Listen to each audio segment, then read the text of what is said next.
The sun had just begun its climb, casting long shadows across a world untamed and raw. These were the first humans, creatures standing upright, but their faces still bore the heavy brow ridges, flat noses, and elongated jaws reminiscent of their ancient ancestors. Every step they took was a gamble, for danger lurked in every rustle of the underbrush, every shadow that moved. Above, the canopy was alive with the screams of unseen creatures, and somewhere in the distance, a predator's growl rolled like thunder through the morning fog. Water was life, but it was also death. The tribe knelt by the shimmering river, their cupped hands trembling as they scooped the cool liquid to their lips. Their faces, still carrying the primal shapes of a distant age, reflected both thirst and fear. The surface of the river rippled, not from the wind, but from something lurking just beneath. Yellow eyes, patient and unblinking, watched their every move. In this world, even a drink of water could be a fatal mistake. The clearing seemed safe enough. The tall grass swayed lazily, the berry bushes hung heavy with fruit, and a warm sun bathed their primitive forms in gold. They plucked the berries with quick, nervous motions, their sloping foreheads and deep-set eyes darting toward every sound. None of them knew the truth, that a silent shadow stalked them. Its massive fangs gleamed as it crept closer, each step measured, each breath slow, waiting for the perfect moment to strike. Night in the prehistoric world was not just dark, it was alive with hunger. The fire popped and hissed, throwing shaky light onto the rugged, ape-like faces of the tribe. They pressed close together, their eyes wide and unblinking, listening to the forest speak its language of growls, screeches, and snapping twigs. Beyond the flicker of light, pairs of eyes floated in the blackness, watching, waiting, calculating. The fire was their only shield, and they prayed it would last until dawn. From the cliff's edge, the valley stretched endlessly, a sea of grass dotted with creatures larger than any they had ever seen. The tribe's ape-like faces were filled with awe and fear, marveling at the giants below. But their senses were locked forward, blind to the danger behind. Silent paws moved over stone, claws scraping softly. The wind carried the scent of prey, and the wolves' yellow eyes burned with hunger. In this land, even the hunters were never truly safe. The swamp was a world of shadows and silence, broken only by the croak of frogs and the slow swirl of black water. Their ape-like faces were tense, eyes darting toward every ripple. Thick mud clung to their legs, each step a struggle. Underneath them, enormous prehistoric crocodiles moved like living logs, their ridgebacks breaking the surface for only a moment before sinking back into the depths. The air was thick and sour, and every heartbeat seemed to echo too loudly in this place of hidden jaws. The ground trembled before they even saw them. A deep, rolling thunder of hoofs filled the air, and dust clouds rose to meet the morning sun.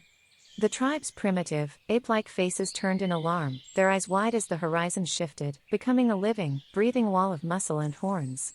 They scrambled up the jagged rocks, the sharp edges cutting into their palms and bare feet.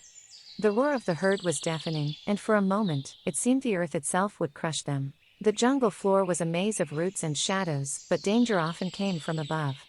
They moved slowly, their ape-like faces glistening with sweat, unaware that death hung only a few feet overhead. The snake was a monster, its scales patterned like shifting leaves, its body thick as a man's torso. It moved without sound, lowering itself toward them, tongue flickering. The tribe's ears caught the faintest rustle, but by the time they looked up, it was already too late for one among them. The wind carried the scent of blood. They followed it eagerly, their long arms swinging, their primitive faces drawn tight with hunger. The deer limped ahead, slowing, vulnerable. But the hunters were not alone. From the tall grass, golden eyes watched, tails flicking in anticipation. The lions had chosen their moment carefully, letting the humans do the work. Now, both prey and predator were about to become trapped in the same deadly circle. The waterfall crashed down with a deafening roar, its spray soaking their primitive forms. They worked quickly, filling pouches made from stitched hides. The ape-like faces looked upward now and then, watching the vultures spiral lower. The birds were patient, their wings slicing the sky in slow arcs. They only came when death was near. Somewhere close, something was dying, or perhaps the vultures were waiting for the humans to make a fatal mistake. The canyon walls rose high and tight, shutting out the light of the sun. Their crude torches flickered against the stone, casting moving shapes that made them uneasy. Their primitive faces turned upward at the sound, a strange, low chuffing laugh. The hyenas were there, crouched on ledges above, their huge skulls outlined against the darkness. The firelight caught the glint of teeth, and the humans knew, if the torches went out, they would never leave this canyon alive. The reeds were taller than a man, swaying gently in the wind. The water at their feet was cool, and silver flashes darted just beneath the surface. They focused on the fish, their ape-like faces reflecting the brief relief of finding food. But the grass behind them split apart with a sound like tearing cloth. A boar, massive and wild, with tusks long enough to rip through bone, came barreling toward them. The reeds hid its approach until the last second. The fire had burned low, its heat fading. They slept close together, their primitive faces slack in exhaustion. Beyond the circle of light, the world was alive with quiet movement, soft paws on dry leaves, the rustle of fur brushing against tree trunks. The eyes came first, 2 at a time, then more, glowing like coals in the blackness. The night had its own hunters, and they were waiting for the moment the embers went dark. The sea smelled of salt and rot, the cries of seabirds sharp in the wind. They searched the tide pools, their primitive fingers prying limpets and mussels from the rocks. Their sloped foreheads and wide noses turned toward the sound of rushing water. Just beyond the breakers, a dark shape moved, a predator of the deep, its fin cutting through the foam. The ocean was generous, but it was also merciless. The sun was merciless, baking the cracked earth beneath their bare feet. They moved slowly, the precious roots bundled in woven grass slings over their shoulders. Their ape-like faces glistened with sweat, unaware of the blur moving across the horizon. The cheetah was unlike any modern beast, larger, faster, its spotted coat rippling with each powerful stride. The ground vibrated faintly under its charge, and in moments, the hunters had become the hunted. The rhythm of stone striking stone echoed softly in the shade. They worked with focus, their primitive faces bent over their task, flakes of sharp rock piling at their feet. The air was still, yet the leaves behind them shivered with movement. The lizard's forked tongue flicked the air, tasting the scent of warm flesh. Its massive claws sank silently into the soil as it slithered closer. By the time they looked up, its cold eyes were already locked on them. The river was warm and slow, its sandy bottom soft beneath their feet. They crossed together, their primitive faces turned toward the opposite bank. None noticed the dark mound along the shore. The shell was ancient, ridged with deep grooves, and beneath it, a head the size of a human chest waited. In a single motion, the prehistoric turtle's jaws shot forward, snapping with bone-breaking force, sending ripples across the once tranquil water. The sun had dipped low, painting the forest floor in long shadows. They bent over their work, weaving branches into a trap, their primitive faces focused. Behind the tangled roots of an ancient tree, a striped form crouched low. Its muscles rippled under its pelt, and its eyes glowed faintly in the fading light. The predator's breath was slow and steady, its tail twitching, waiting for the perfect moment to strike. The mountain air was thin, carrying only the sound of sliding stones beneath their feet. They climbed carefully, their primitive faces turned downward to avoid the dizzying drop. High above, wings spread wide against the sky. The eagle was enormous, its talons capable of lifting more than a man's weight. It circled once, twice, then tucked its wings, plummeting toward the smallest figure in the group with terrifying speed. The ground here was warm, steam hissing from cracks in the blackened earth.